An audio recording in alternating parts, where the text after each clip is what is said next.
ओम नमः शिवाय भक्तों व मेरे प्यारे बंधुओं, आप सभी का स्वागत है हमारे YouTube चैनल भक्ति सागर में, जहां हर दिन बहती है भक्ति की धारा। आज हम आपके लिए लेकर आए हैं एक ऐसी अद्भुत और पुण्यमयी कथा जो है योगिनी एकादशी व्रत कथा। यह व्रत आषाढ़ मास के कृष्ण पक्ष की एकादशी को रखा जाता है और इस वर्ष यह शुभ तिथि 21 जून 2025 को पड़ रही है। ऐसा कहा गया है कि जो व्यक्ति इस योगिनी एकादशी व्रत को श्रद्धा और नियम से करता है उसे 80,000 ब्राह्मणों को भोजन कराने के बराबर पुण्य प्राप्त होता है। इस व्रत के प्रभाव से पूर्व जन्मों के पाप नष्ट हो जाते हैं, रोग शोक मिटते हैं और व्यक्ति को भक्ति, मुक्ति और आरोग्यता की प्राप्ति होती है। अगर आप भी जीवन के बंधनों से मुक्त होना चाहते हैं तो इस कथा को अंत तक ज़रूर सुनें। और भक्तों, यदि आपने अब तक हमारे चैनल भक्ति सागर को सब्सक्राइब नहीं किया है तो ज़रूर करें, ताकि हर एकादशी की महिमा और कथा आप तक सबसे पहले पहुँचे।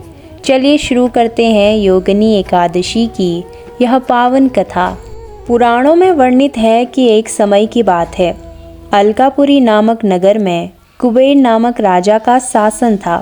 वे भगवान शिव के परम भक्त थे।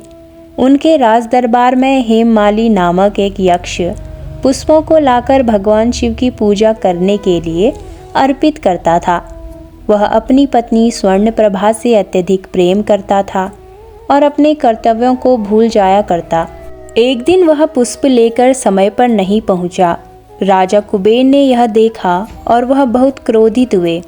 उन्होंने श्राप दिया, हे माली, तू अपने कर्तव्य से विमुख होकर वासना में लिप्त रहा है। अब तू मृत्युलोक में एक कोढ़ी के रूप में जन्म ले और अपने पापों का फल भोग। श्राप के कारण हेममाली धरती पर गिर पड़ा। उसका शरीर कोढ़ से भर गया, चेहरा विकृत हो गया और वह दुखी होकर एक वन में भटकने लगा। एक दिन वह हिमालय के क्षेत्र में मार्कंडेय ऋषि के आश्रम पहुंचा। वहां उसने अपने पूर्व पापों को याद कर ऋषि से प्रार्थना की, हे ऋषिवर, कृपा कर मुझे इस दुख से मुक्ति का मार्ग बताएं। मार्कंडेय ऋषि ने उसकी करुणा देखी और कहा, हे हेममाली, तू आषाढ़ मास के कृष्ण पक्ष की योगिनी एकादशी का व्रत कर।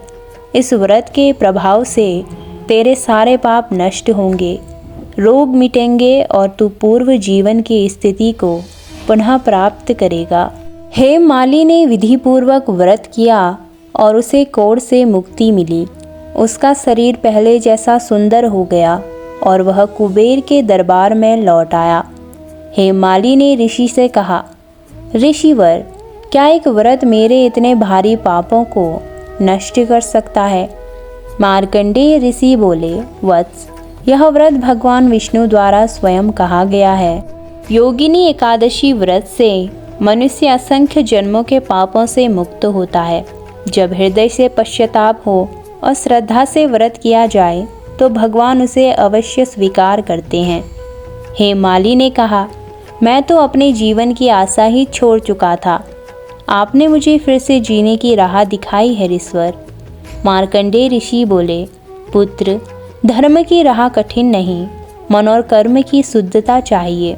यह एकादशी पापों का हरण करती है और मोक्ष की ओर ले जाती है। इस प्रकार यह योगिनी एकादशी व्रत कथा भगवान विष्णु की अनुकंपा और ऋषियों के मार्गदर्शन का प्रतीक है। जो भी व्यक्ति इस कथा को श्रद्धा से सुनता या सुनाता है उसके पाप नष्ट होते हैं और उसे जन्म जन्मांतर के बंधनों से मुक्ति मिलती है।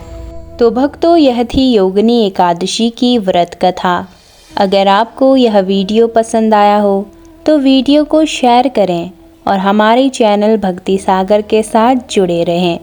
भगवान विष्णु की कृपा आप पे व आपके समस्त परिवारजनों पे सदैव बनी रहे। धन्यवाद। राधे राधे। ओम नमः शिवाय। ओम नमो भगवते वासुदेवाय नमः।